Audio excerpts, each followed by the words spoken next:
Deux noms suffisaient pour inspirer la peur en Irak, Uday et Qusay Hussein. Enfants du dictateur, ils ont grandi entre palais, exécutions et une éducation conçue pour gouverner avec violence. Depuis jeunes, ils ont été présentés comme des héritiers inévitables. Uday est devenu un symbole du sadisme. Il contrôlait le sport par des tortures, enlevait des femmes et punissait quiconque le défiait. Qusay, plus silencieux, dirigeait les services de sécurité. Son pouvoir était dans la surveillance, dans les purges et dans la répression organisée. L'un affichait une brutalité incontrôlée, l'autre administrait la terreur de l'État. Comment ces deux hommes ont-ils réussi à concentrer autant de pouvoir en étant si distincts? Qu'est-ce qui les a transformés en piliers d'un régime fondé sur la peur et l'obéissance? Étaient-ils des héritiers naturels d'un système inébranlable ou seulement des pions d'un destin marqué par la violence? Héritier du dictateur, sans marqué par le pouvoir. L'ascension de Saddam Hussein à la présidence de l'Irak en juillet 1979 fut le résultat d'une stratégie de consolidation du pouvoir qu'il avait initiée bien avant. Au cours de la décennie précédente, il avait construit un réseau de contrôle qui englobait les services de renseignement, les tribunaux révolutionnaires et la structure de surveillance du parti Baas. Son arrivée formelle au poste signifia l'institutionnalisation d'un système où ministères, organismes de sécurité et forces armées fonctionnaient comme des pièces d'un engrenage orienté vers l'obéissance absolue. Dès les premiers jours de son mandat, Saddam imposa la discipline interne par des purges organisées. L'une des plus mémorables fut la réunion du Conseil du commandement révolutionnaire, convoquée peu après sa nomination. On y lut les noms des militants accusés de conspiration qui furent retirés de la salle et exécutés sans délai. L'enregistrement audiovisuel de cette séance fut distribué parmi les cadres du parti, faisant clairement comprendre que la loyauté inconditionnelle serait la condition pour rester au pouvoir. Dans cet environnement de surveillance permanente ont grandi Uday et Qusay Hussein. Uday est né à Bagdad en juin 1964, lorsque son père était encore emprisonné pour activité politique. 2 ans plus tard est arrivé Qusay, également fils de Sajida Talfa, cousine et première épouse de Saddam. La famille de Sajida appartenait au clan influent de Tikrit, dont le réseau de liens tribaux a joué un rôle central dans la structure du régime. Depuis l'enfance, tous deux ont été éduqués dans un environnement de privilèges. Ils ont vécu dans des résidences fortifiées, sous la protection de gardes armés, et ont fréquenté des écoles supervisées par le parti. Leur socialisation ne se limitait pas à l'accès matériel, mais était marquée par une exposition à la violence politique. Les registres judiciaires ultérieurs indiquent qu'ils ont assisté à des exécutions et à des châtiments ordonnés par leur père comme partie d'un processus délibéré de formation à la logique du pouvoir. Les différences de caractère se manifestèrent tôt. Uday montra des comportements impulsifs avec des épisodes de violence envers ses camarades et le personnel de service. Des rapports recueillis par des opposants irakiens en exil décrivent comment il utilisait sa condition de fils présidentiel pour s'imposer à l'école par des menaces et des agressions. Qusay, en revanche, adopta une posture plus réservée, préférant observer avant d'intervenir, ce qui lui conférait une image de plus grand contrôle de soi. L'exigence paternelle accompagnait ses traits. Saddam affirmait que ses enfants devaient être capables de gouverner avec la même dureté que lui. La propagande officielle renforçait cette attente en montrant Uday et Qusay lors d'actes publics, les présentant comme faisant partie d'une continuité dynastique. Bien que le régime maintint la façade de république, la présence de la famille dans la sphère publique projetait l'idée de succession héréditaire. La conception éducative des frères était destinée à renforcer cette vision du pouvoir. Tous deux ont étudié dans des institutions d'élite de Bagdad, puis ont intégré l'université. Uday a commencé des études d'ingénierie, mais a abandonné après de multiples incidents de conduite. Qusay a terminé des études de droit, montrant une plus grande discipline académique. Cette divergence marquait la différence entre un tempérament impulsif et un tempérament calculateur, trait qui se maintiendrait à l'âge adulte. Pendant la guerre entre l'Irak et l'Iran, qui s'est étendue pendant presque toute la décennie des années 80, Saddam a consolidé le récit selon lequel la famille Hussein représentait la résistance nationale face aux ennemis extérieurs. Uday et Qusay apparaissaient dans ce récit comme des symboles de continuité, bien qu'ils n'aient pas encore de responsabilités officielles. L'exposition directe à des épisodes répressifs a renforcé leur formation. En 1983, après l'attentat manqué contre Saddam dans la localité de Dujaï, plus de 300 habitants ont été exécutés et des centaines emprisonnés. Des documents judiciaires ultérieurs indiquent que les fils étaient présents pendant une partie des détentions, normalisant la violence comme outil de gouvernement. La paternité de Saddam combinait indulgence matérielle et exigence politique. Il offrait à ses enfants des voitures de luxe, des voyages internationaux et un accès illimité aux ressources de l'État, mais en même temps, il les soumettait à des tests d'obéissance.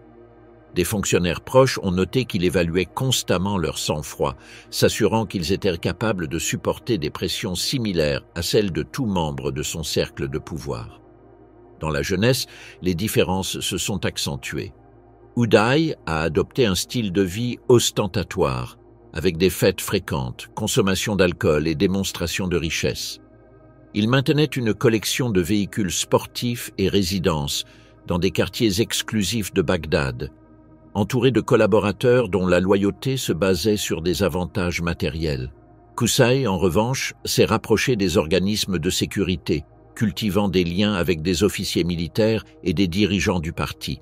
Pour Saddam, cette dualité n'était pas nécessairement un inconvénient, il considérait Uday comme un instrument utile pour intimider la société avec son comportement imprévisible, tandis qu'il voyait en Qusay un futur administrateur des structures répressives.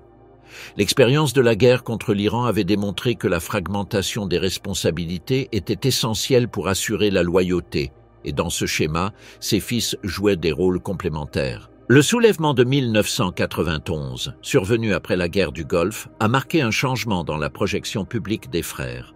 Le régime a affronté des manifestations dans le sud et dans le nord du pays, et au milieu de cette crise, Uday et Qusay ont commencé à recevoir des responsabilités opérationnelles. Bien que toujours sous la supervision directe de leur père, ils ont commencé à être perçus comme des acteurs au sein de la machinerie du pouvoir, au-delà de simples symboles dynastiques.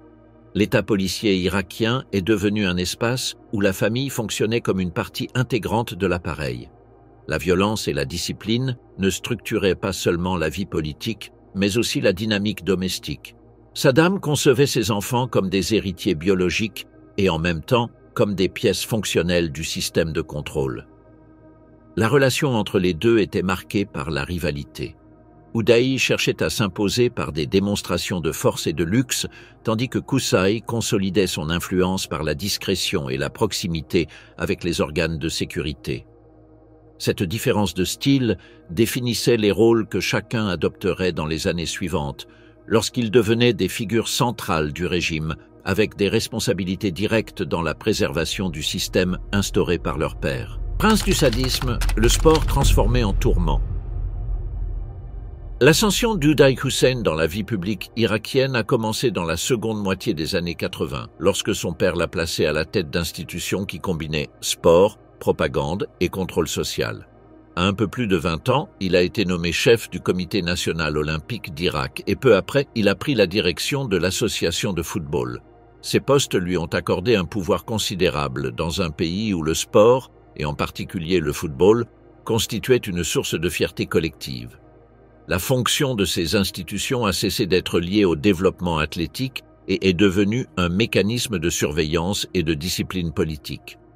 La nomination ne répondait pas à des mérites ni à une expérience administrative. Saddam Hussein voyait dans le sport un instrument utile pour renforcer le prestige national et dans son fils aîné un moyen de lier le nom de famille aux triomphes internationaux. L'obéissance des athlètes était présentée comme un exemple pour le reste de la société. La popularité du football permettait de montrer le fils présidentiel comme une figure d'autorité, associée au sacrifice que le régime exigeait de la population. Depuis le début de sa gestion, Uday a mis en place un régime disciplinaire caractérisé par des châtiments physiques et psychologiques.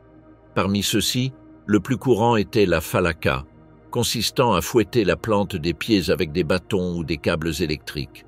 Des rapports ultérieurs d'organismes internationaux ont recueilli des témoignages de sportifs qui ont relaté comment ils étaient obligés de s'entraîner immédiatement après avoir reçu ces coups, ce qui causait des blessures graves. Une autre méthode documentée était l'obligation de frapper des ballons en ciment pendant des heures, provoquant des fractures et des dommages permanents aux muscles et aux articulations. Ces pratiques étaient appliquées sous des ordres directs d'Uday, dans le but d'infuser la peur et de garantir la soumission. Les installations du comité olympique ont été transformées en espaces de détention clandestine. Dans les sous-sols du bâtiment principal à Bagdad, il existait des salles où l'on appliquait des décharges électriques, des simulacres de noyade et des coups avec des tubes métalliques. Les personnes concernées n'étaient pas seulement des athlètes, mais aussi des entraîneurs, des médecins du sport et des officiels accusés de déloyauté. Dans ce contexte, le cas d'un footballeur qui a été enlevé de son lit et transféré au siège du comité a été enregistré. Il y était resté plusieurs jours soumis à des punitions avec des câbles électriques, à la privation de nourriture et à des tortures supplémentaires dans des dépendances présidentielles. Les récits s'accordent à dire qu'il a été traîné sur des surfaces rugueuses, forcé de rouler dans du sable contaminé pour infecter ses blessures et plongé dans des eaux usées, dans un processus de dégradation systématique. Le contrôle de l'association de football a amplifié la portée d'Uday. L'équipe nationale et les clubs les plus importants étaient suivis avec attention dans tout le pays, ce qui transformait chaque défaite en affaire d'État. Lors des tournois internationaux, les mauvais résultats étaient interprétés comme des affronts personnels. Pendant la Coupe d'Asie des Nations de 1996, après l'élimination de l'équipe irakienne, plusieurs joueurs ont été emprisonnés et battus sur ordre direct du dirigeant. La répression s'est étendue au domaine journalistique. Les reporters sportifs étaient soumis à une censure stricte, car toute critique était considérée comme une offense à la famille Hussein. Les journaux qui ont tenté de remettre en question des décisions techniques ont été fermés, et les journalistes qui ont publié des articles gênants ont été arrêtés ou ont disparu.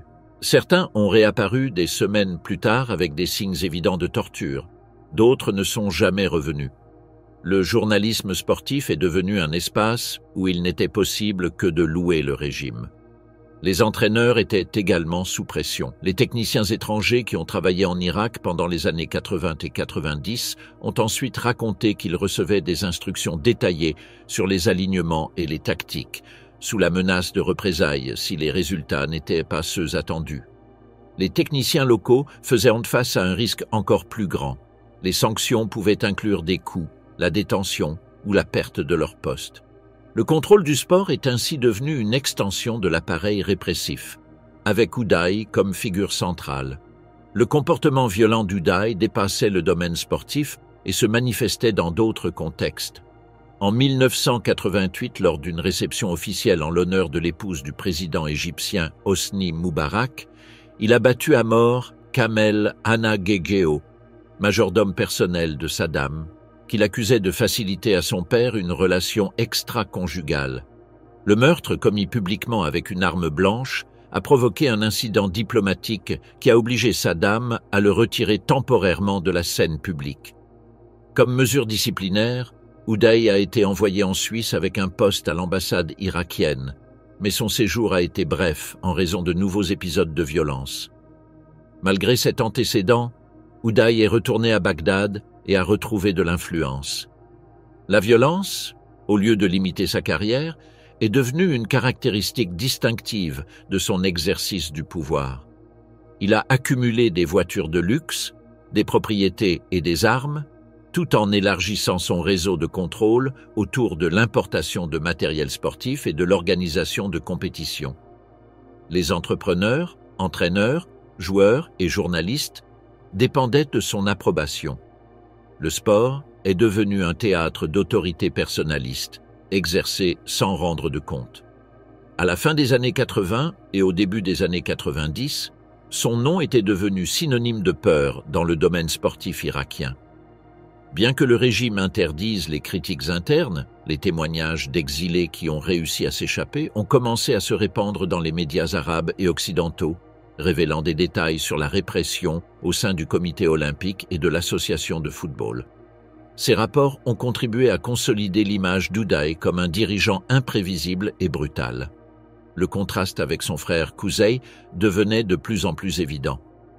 Tandis que ce dernier cultivait des relations avec les services de sécurité et projetait une image de contrôle et de calcul, Uday était perçu comme instable et enclin à des explosions de violence. Cependant, sa condition de fils aîné lui assurait une place prépondérante dans les aspirations successorales de Saddam. Le contrôle du sport, bien que secondaire en termes politiques, lui offrait une visibilité nationale et internationale. Le régime le montrait lors de cérémonies et compétitions, renforçant la perception que la famille Hussein restait au sommet du pouvoir. L'accumulation de privilèges et l'absence de limites disciplinaires ont consolidé un profil contradictoire. Uday était simultanément un symbole de pouvoir et une figure associée au désordre. Son autorité ne provenait pas de réalisations sportives ni de capacités administratives, mais de l'utilisation systématique de la violence comme moyen de gouvernance. Pour la société irakienne, sa présence signifiait la possibilité constante d'arbitraire, une extension du système instauré par Saddam, mais avec une empreinte personnelle qui combinait ostentation, brutalité et peur. Pire de plaisir et d'horreur, le royaume caché d'Uday. Le pouvoir d'Uday Hussein ne se limita pas au sport. Tout au long des années 90, son influence s'est étendue à un système parallèle de contrôle basé sur l'enlèvement, l'exploitation sexuelle et l'utilisation de la violence comme outil de domination. Sa figure en est venue à être associée à l'utilisation de drogue, à la coercition par enregistrement vidéo et à la construction d'un environnement où l'impunité était assurée par sa condition de fils présidentiel. Les témoignages d'exilés, de journalistes et d'organismes de droits humains indiquent qu'il avait développé un schéma systématique d'enlèvement dans différents contextes sociaux. Les mariages étaient l'un des espaces où sa présence était redoutée. Des gardes armés interrompaient les cérémonies pour exiger la participation de la mariée ou d'autres femmes à la célébration. Le refus impliquait souvent l'enlèvement de la femme ou des châtiments violents infligés au mari ou aux proches. Au début de 2003, un cas a été enregistré à Bagdad, où une jeune fille a été retirée de la cérémonie avec sa robe et directement transférée dans l'une de ses résidences. Abbas al-Janabi, secrétaire personnel d'Uday pendant plus d'une décennie, décrivait ces incidents comme habituels et faisant partie du divertissement du dirigeant.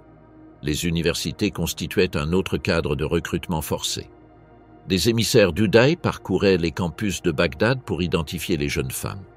Le refus de leur demande pouvait se traduire par des sanctions pour les familles qui perdaient des emplois publics ou faisaient l'objet d'enquêtes pour prétendue déloyauté politique. Dans les rues, la procédure était encore plus directe. Des véhicules de luxe avec des escortes interceptaient les femmes et les emmenaient de force. Une fois sous leur contrôle, les victimes étaient soumises à la drogue et à l'alcool pour annuler la résistance. Les agressions étaient enregistrées en vidéo et ensuite utilisées comme outil de chantage. Dans une société où l'honneur familial jouait un rôle central, la menace de diffuser ces enregistrements assurait le silence et l'obéissance. Le contrôle s'étendait au-delà des femmes directement touchées, atteignant des familles entières qui restaient subordonnées à la volonté d'Uday par des pressions économiques et politiques. Des témoignages de collaborateurs ayant déserté décrivaient des chambres dans leurs résidences équipées de caméras cachées destinées à cet effet. Les demeures d'Uday comprenaient des zones destinées à ce qu'il appelait des harems. C'étaient des espaces aménagés pour maintenir plusieurs femmes sous surveillance. Certaines restaient plusieurs semaines, d'autres seulement quelques jours, toujours dans des conditions de silence forcé. Les victimes provenaient de divers milieux. Filles de fonctionnaires de haut rang, utilisées comme moyen de pression sur leurs familles, et femmes de milieux plus modestes, enlevées directement sur la voie publique. D'anciens collaborateurs ont rapporté qu'ils stockaient de grandes quantités de matériel pornographique importé et de drogues récréatives, qu'ils combinaient avec des fêtes privées où participaient amis et proches. Selon le témoignage d'Al-Janabi, vers ses 30 ans, il a commencé à s'intéresser à des très jeunes filles, qu'il enivrait et droguait avant de les agresser, enregistrant toujours les scènes. La violence de Uday ne se limitait pas au domaine sexuel. En 1988, il a été impliqué dans un meurtre en pleine réception officielle. Lors d'un événement en l'honneur de Suzanne Moubarak, épouse du président égyptien, il a attaqué Kamel Hanna Gegeo, majordome personnel de Saddam Hussein. Il l'accusait d'avoir facilité à son père une relation extra-conjugale avec Samira Shabandar, ce qui affectait la mère d'Uday. En présence d'invités et de diplomates, Gegeo a reçu de multiples coups avec un objet métallique jusqu'à la mort.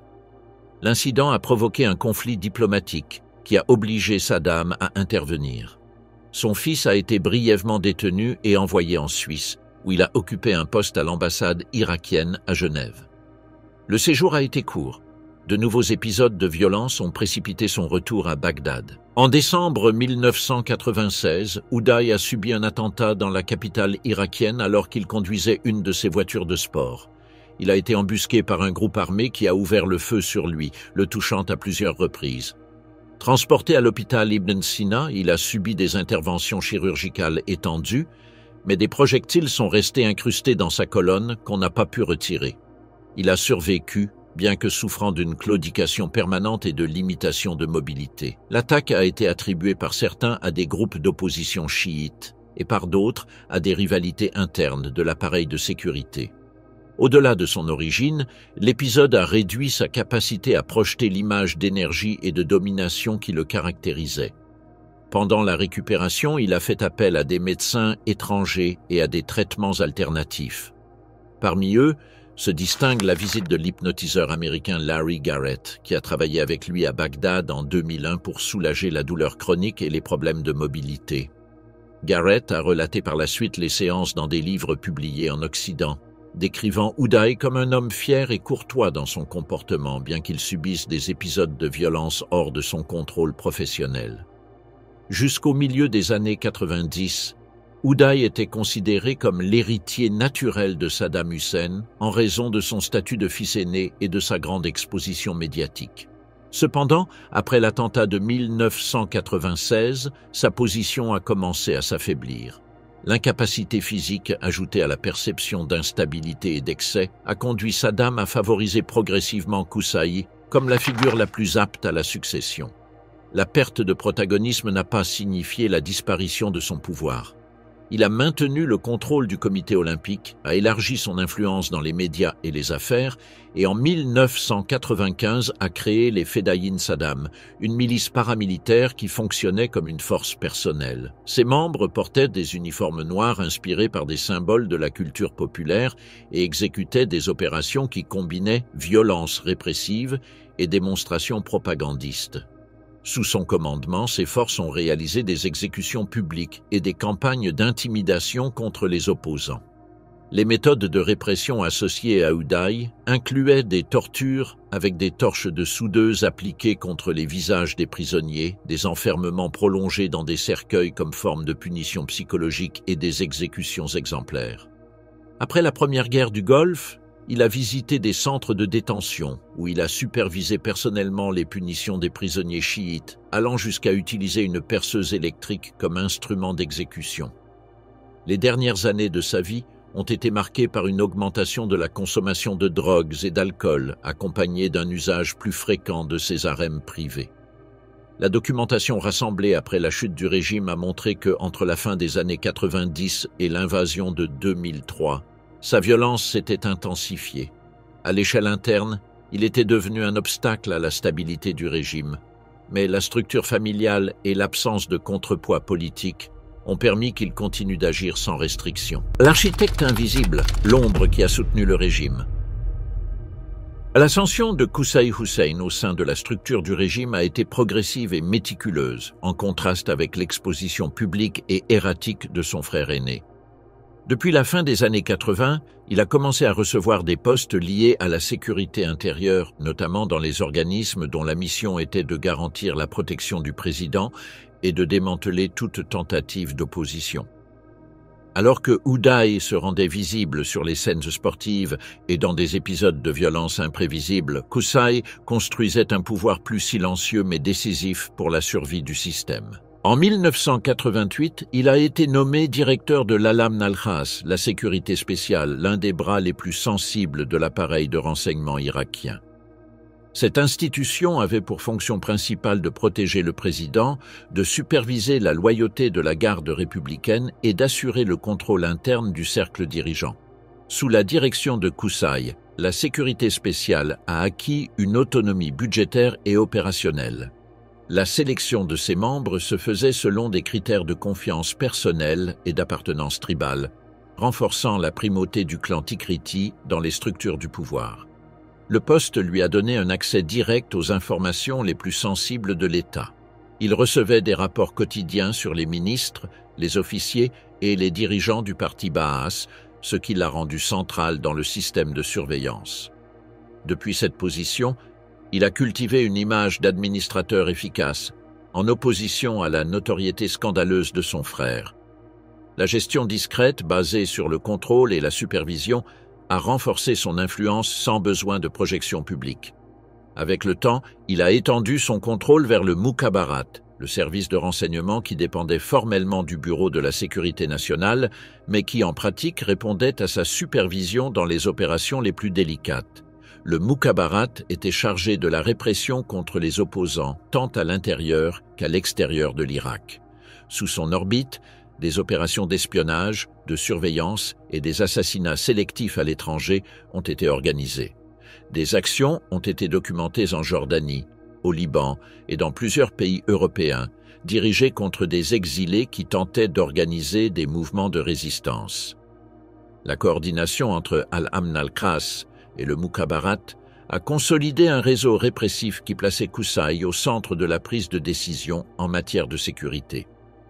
Pendant les années 90, ce système a exécuté des opérations d'élimination d'insurgés chiites dans le sud et de militants kurdes dans le nord, renforçant le contrôle territorial du régime.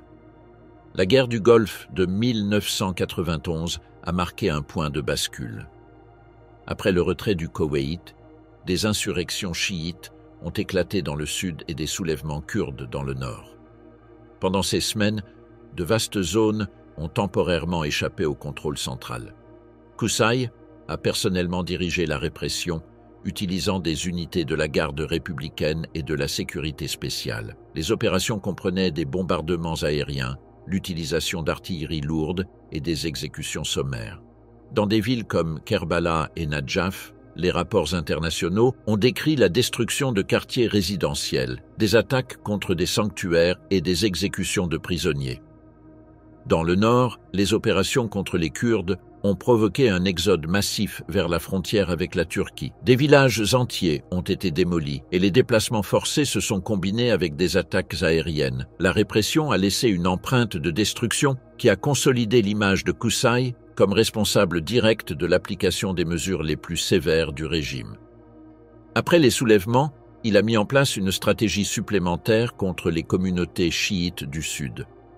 Les marais mésopotamiens, situés entre le Tigre et l'Euphrate, avaient servi de refuge pour les insurgés et les dissidents.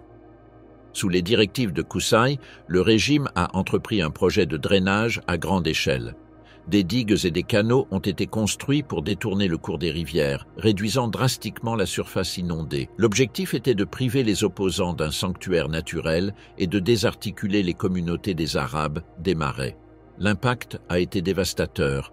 En moins d'une décennie, la zone marécageuse a perdu la majeure partie de son extension, obligeant des dizaines de milliers de personnes à abandonner leur foyer et provoquant la destruction d'un écosystème millénaire. Les opérations de drainage ont été complétées par des attaques directes contre les villages, des incendies de maisons et des exécutions. La stratégie a représenté un processus de déracinement culturel et social exécuté sous la supervision directe de la sécurité spéciale. Au cours de la même décennie, Qusay a accru son influence à travers le Conseil de sécurité nationale. De là, il coordonnait toutes les agences de renseignement et les forces armées, articulant un réseau qui intégrait l'armée, la garde républicaine, le Mukhabarat et la propre sécurité spéciale. Sa capacité de décision l'a rendu le deuxième homme le plus puissant d'Irak en termes opérationnels, avec une autorité seulement surpassée par celle de son père. Parallèlement, il a joué un rôle fondamental dans l'administration du programme Pétrole contre nourriture, instauré par les Nations Unies en 1996 comme mesure pour alléger la crise humanitaire découlant des sanctions internationales. Qusay contrôlait l'attribution des contrats, les importations et la distribution, ce qui a permis de détourner des ressources vers l'élite dirigeante et de consolider des réseaux de loyauté. Cette gestion a non seulement garanti la survie financière du régime, mais lui a également conféré une base propre de pouvoir économique. La combinaison de contrôle répressif et de gestion des ressources l'a positionné comme héritier préféré à mesure qu'Uday était marginalisé. Après l'attentat de 1996, qui a affaibli physiquement son frère, et face à la perception de son comportement erratique, Saddam a commencé à faire confiance à Qusay comme figure plus stable. Les rapports de renseignement de la fin des années 90 concordaient sur le fait que, bien qu'Uday conservât des postes formels, c'était Qusay qui exerçait réellement le contrôle sur les institutions clés. Le contraste entre les frères était évident. Uday incarnait la violence visible et l'arbitraire. Qusay représentait l'organisation systématique de l'appareil répressif. Sa relation avec les commandements militaires et son contrôle sur la garde républicaine renforçaient sa légitimité comme successeur. Saddam, conscient de la nécessité de préserver la stabilité du régime face à l'isolement international, lui faisait confiance en tant que garant de la continuité. Qusay n'a pas recherché de rôle médiatique ni cultivé une image publique frappante. Son pouvoir résidait dans la capacité à émettre des ordres, diriger des opérations et distribuer des ressources. Sa discrétion, ajoutée à l'efficacité avec laquelle il administrait le système de sécurité, a consolidé la perception qu'il était le véritable architecte du contrôle interne du pays. Il n'était pas la figure la plus connue de la population, mais il était le plus influent dans la préservation du régime durant ses dernières années d'existence. Deux ombres sur l'Irak, le pays coincé entre frères. Le régime de Saddam Hussein a trouvé dans ses deux fils un équilibre fonctionnel entre la violence immédiate et la répression organisée.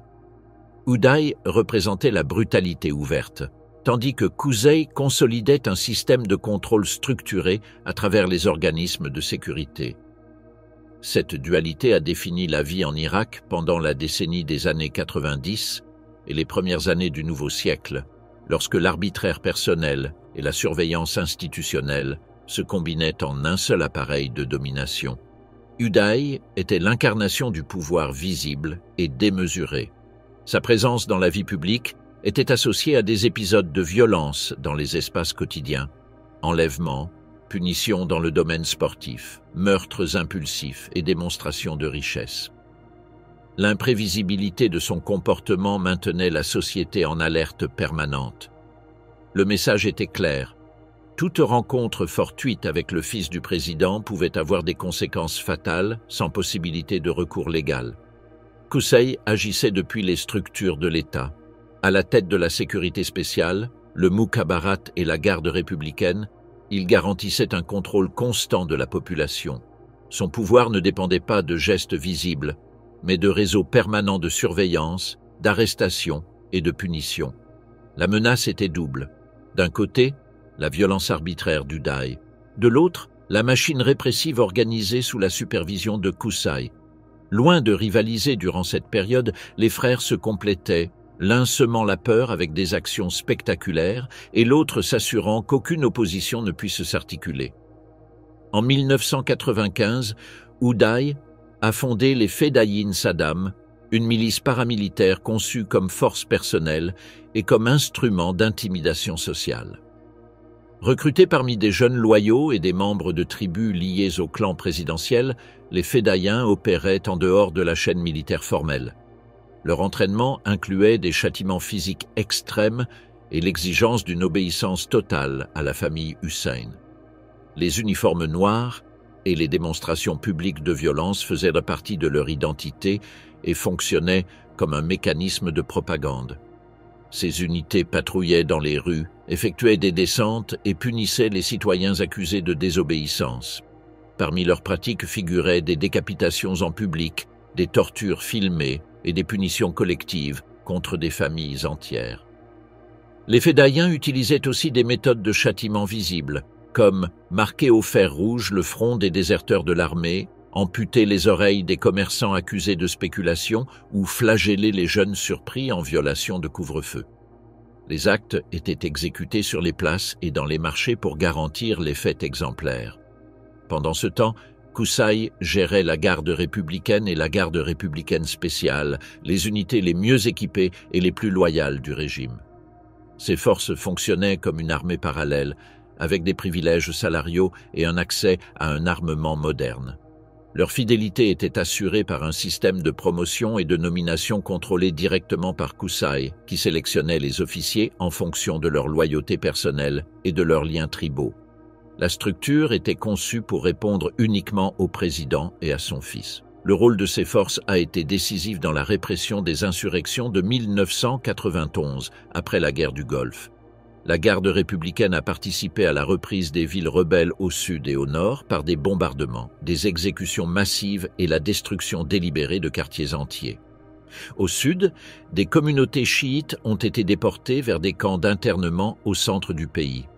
Au nord, des villages kurdes ont été rasés, forçant le déplacement de milliers de personnes vers les montagnes et les frontières. À Bagdad et ses environs, la garde républicaine exerçait également des fonctions préventives face à toute tentative de coup d'État. Elle contrôlait les accès au palais présidentiel, aux centres de communication et aux dépôts d'armement stratégiques. Ce contrôle absolu renforçait la condition de Kusai en tant qu'héritier, étant le garant de la stabilité militaire du régime. Le système de surveillance atteignait la vie quotidienne de la population. Des informateurs du parti et des services de renseignement opéraient dans les écoles, les universités, les bureaux publics et les quartiers résidentiels. Un commentaire jugé critique pouvait entraîner des arrestations, des interrogatoires et des tortures. Ce réseau de contrôle étendait la présence du régime jusqu'à la sphère domestique. Les universités étaient un objectif prioritaire. Les professeurs et les étudiants soupçonnés de sympathiser avec des mouvements d'opposition étaient dénoncés et soumis à des sanctions.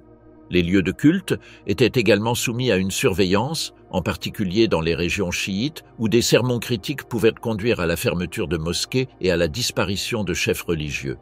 Dans les zones rurales, les forces de sécurité agissaient de concert avec les fédayins, appliquant des punitions collectives à des villages entiers accusés de collaborer avec les insurgés. Les espaces commerciaux et les marchés étaient également surveillés. Des agents infiltrés écoutaient les conversations et notaient les expressions de mécontentement.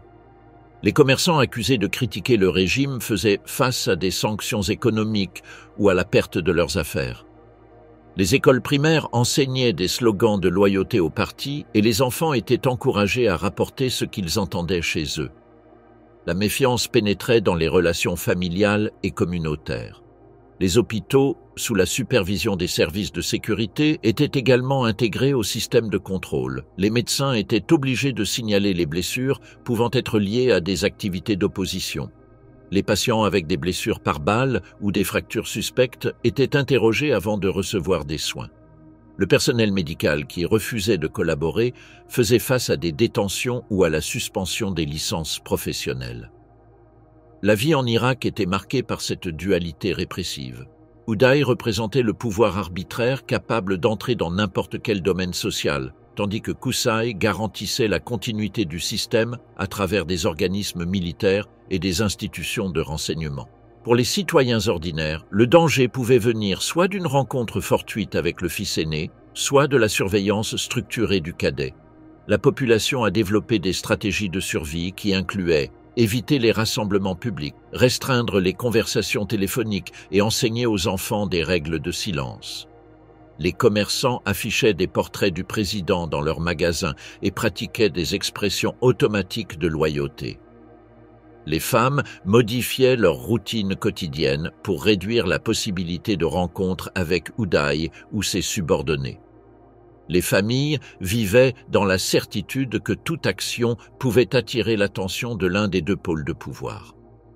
En pratique, la société irakienne se trouvait prise au piège entre deux formes de violence, celle imprévisible et personnelle d'Uday et celle systématique et institutionnalisée de Kusai. Cette combinaison empêchait toute forme d'organisation indépendante. Le régime ne reposait pas uniquement sur la figure de Saddam, mais sur l'interaction de ses fils en tant qu'exécuteurs complémentaires d'un système qui s'infiltrait dans tous les aspects de la vie nationale. La chasse impitoyable, la trahison qui a brisé la loyauté. L'invasion de l'Irak en mars 2003 a marqué le début de l'effondrement du système construit par Saddam Hussein et son cercle rapproché.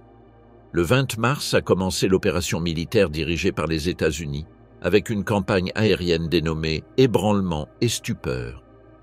Les bombardements massifs avaient pour objectif de paralyser la capacité de réponse du régime par des attaques simultanées sur Bagdad et d'autres villes stratégiques. Les forces terrestres de la coalition ont avancé depuis le sud, affrontant une résistance dispersée qui n'a pas réussi à freiner leur avancée vers la capitale.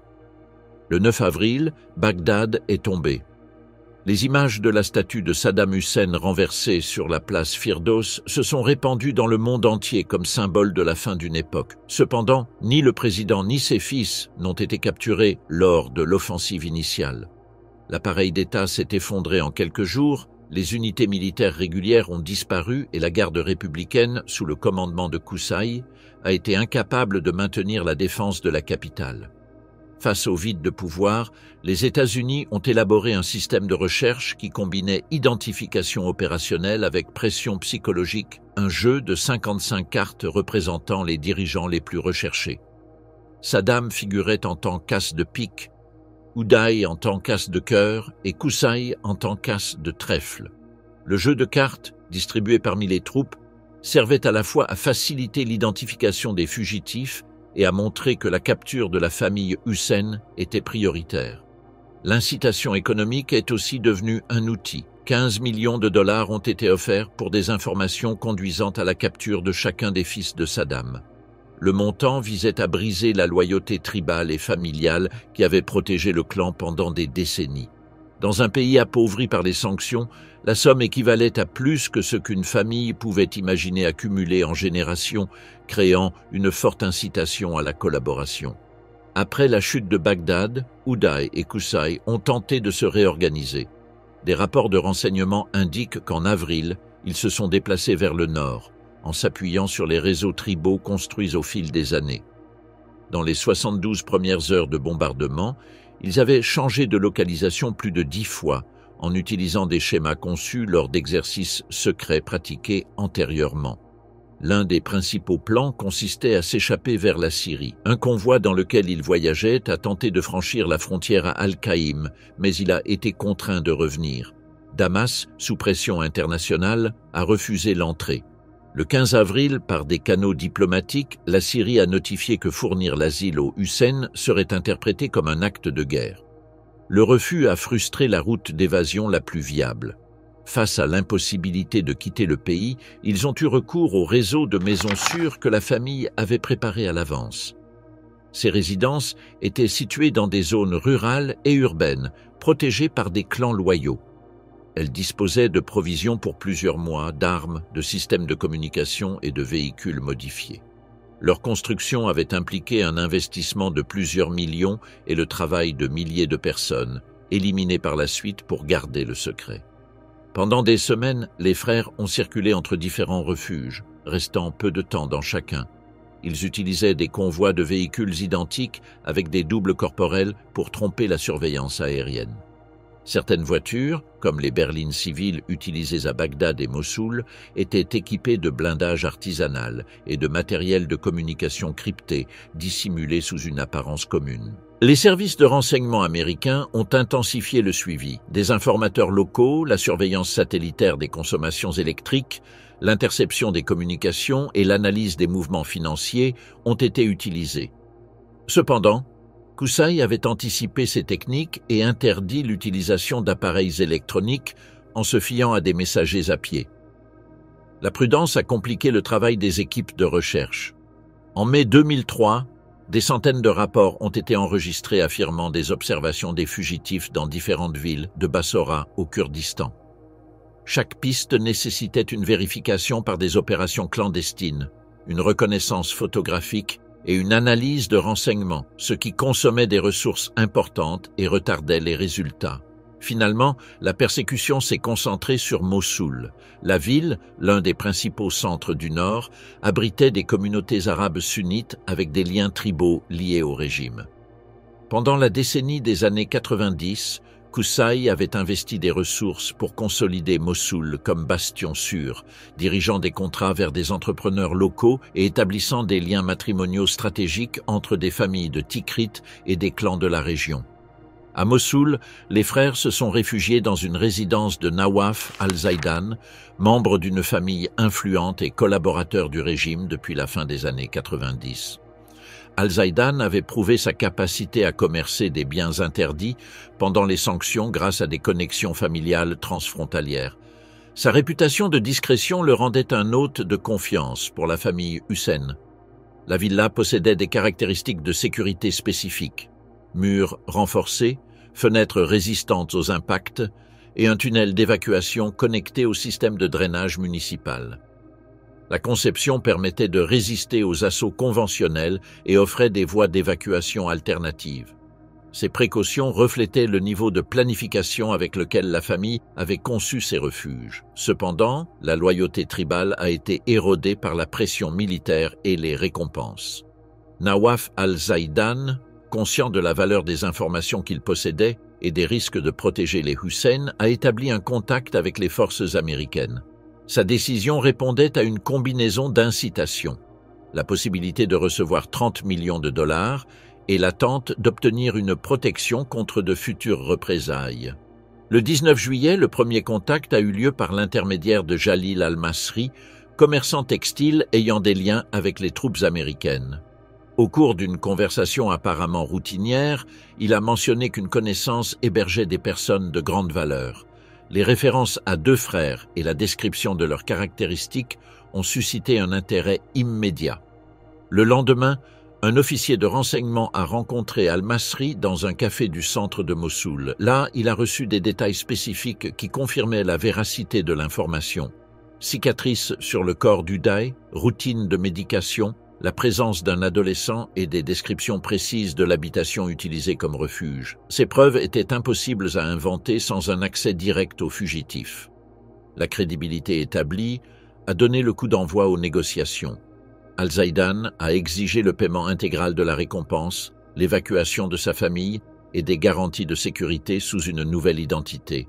Les États-Unis ont accepté les conditions en quelques heures, reconnaissant la valeur stratégique de la collaboration. Ainsi, le sort d'Uday et Qusay était scellé, ceux-ci ayant jusqu'à ce moment réussi à échapper à la capture grâce à un système de protection qui commençait à se fracturer sous la pression des récompenses et de l'effondrement du régime. La dernière bataille, Mossoul, tombeau de la lignée Hussein. En juillet 2003, la persécution contre Uday et Qusay Hussein a culminé par une opération militaire qui s'est déroulée dans la ville de Mossoul. La villa où ils se réfugiaient avait été préparée comme un point fortifié. À l'intérieur, il y avait des fusils automatiques, des munitions et des grenades à main. Les fenêtres étaient renforcées avec des meubles lourds et les occupants avaient décidé de résister à toute tentative de capture.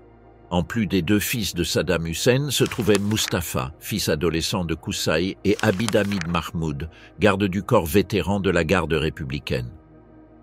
Le matin du 22 juillet, des véhicules blindés ont convergé sur le quartier Al-Falah depuis plusieurs directions. En milieu de matinée, les températures élevées ajoutaient une difficulté physique à l'opération.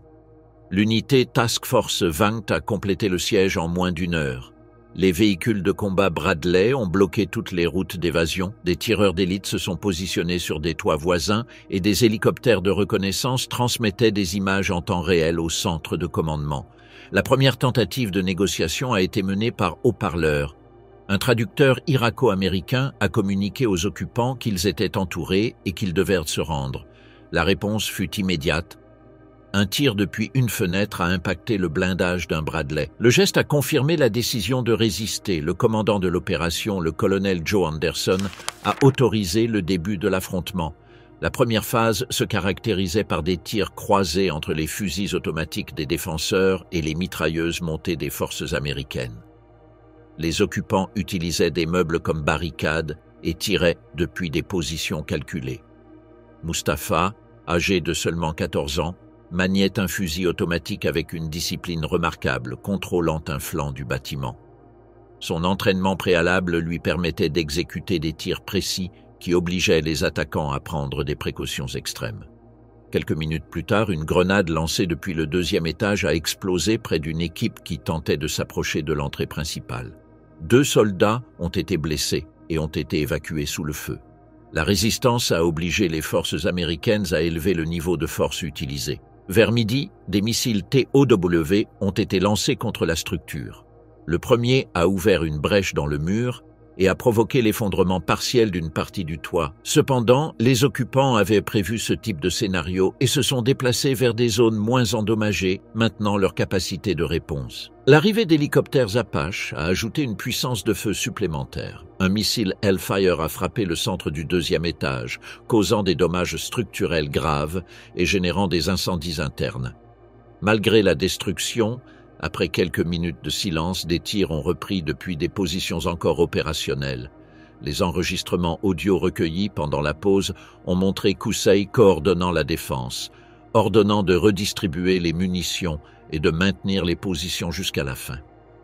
Le second Hellfire, tiré peu avant 14 heures, a atteint l'aile nord où se trouvait Mustapha. L'explosion a aggravé l'effondrement de la structure et réduit de manière significative l'intensité du feu défensif. Malgré cela, les occupants ont continué à résister, utilisant des rafales contrôlées pour conserver les munitions.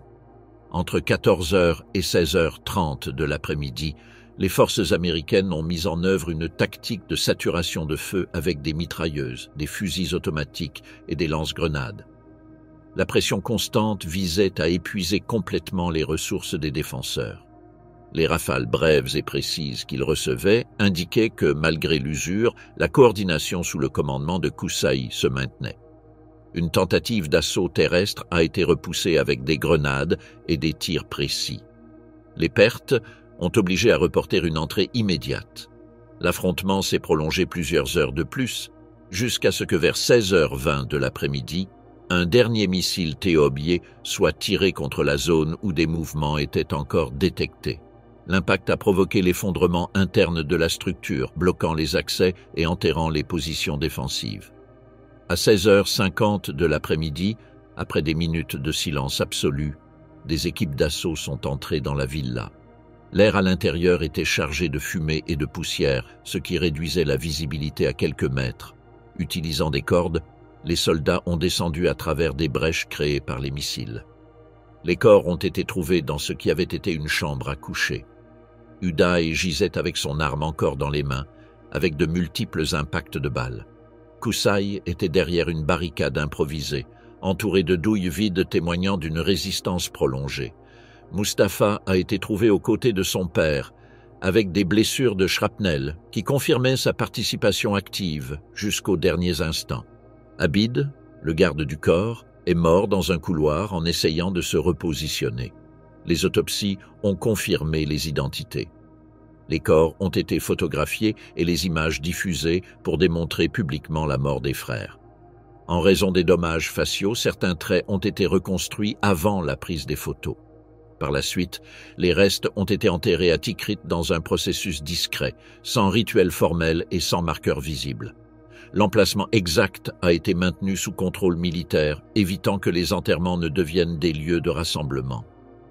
Avec la fin de l'affrontement, la lignée directe de Saddam Hussein s'éteignait dans les décombres de Mossoul.